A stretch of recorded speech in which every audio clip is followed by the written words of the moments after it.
70 நாட்களுக்கு மேலாக சென்னை மாநகராட்சியில் தூய்மை பணி செய்து வந்தவர்களுக்கு வேலை இல்லாமல் வீடுகளில் வாழ்வாதாரம் இழந்திருக்காங்க. பல்வேறு கட்ட போராட்டங்களை முன்னெடுக்கிறாங்க. மனு கொடுக்க கூட விடாமல் அவங்களை கைது செய்கிறாங்க. இன்றும் அவருடைய போராட்டம் தொடர்ந்துகிட்டே இருக்கு.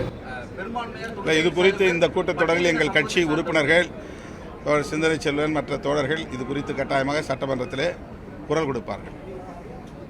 தூய்மை பணியாளர்கள் விஷயமா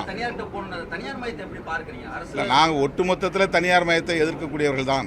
அது இந்த கார்பரேஷனில் ஏற்கனவே 3-4 வார்டுகளை தவிர மற்ற எல்லா வார்டுகளிலும் தனியார் மயப்படுத்தி விட்டார்கள். எல்லா அரசு துறைகளையும் தனியார் மயப்படுத்தி வருகிற போக்கு அகில இந்திய அளவிலே இருக்கிறது. தனியார் மயமாதலை எதிர்ப்பது அப்படிங்கிற நிலைப்பாட்டை எடுக்காமல் ஒரு குறிப்பிட்ட இடத்தில் நடக்கிற போராட்டத்தில் மட்டும் அரசுக்கு எதிரான ஒரு நிலைப்பாட்டை பலர் முன்வைக்கிறார்கள்.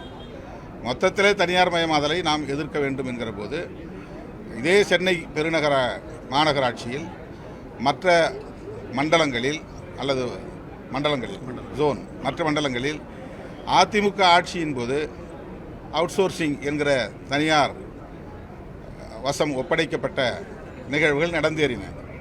இப்போ அந்த நேரங்களில் ஒரே ஒரு கட்சி தான் குரல் கொடுத்தது, அது விடுதலை சிறுத்தைகள் கட்சி தான்.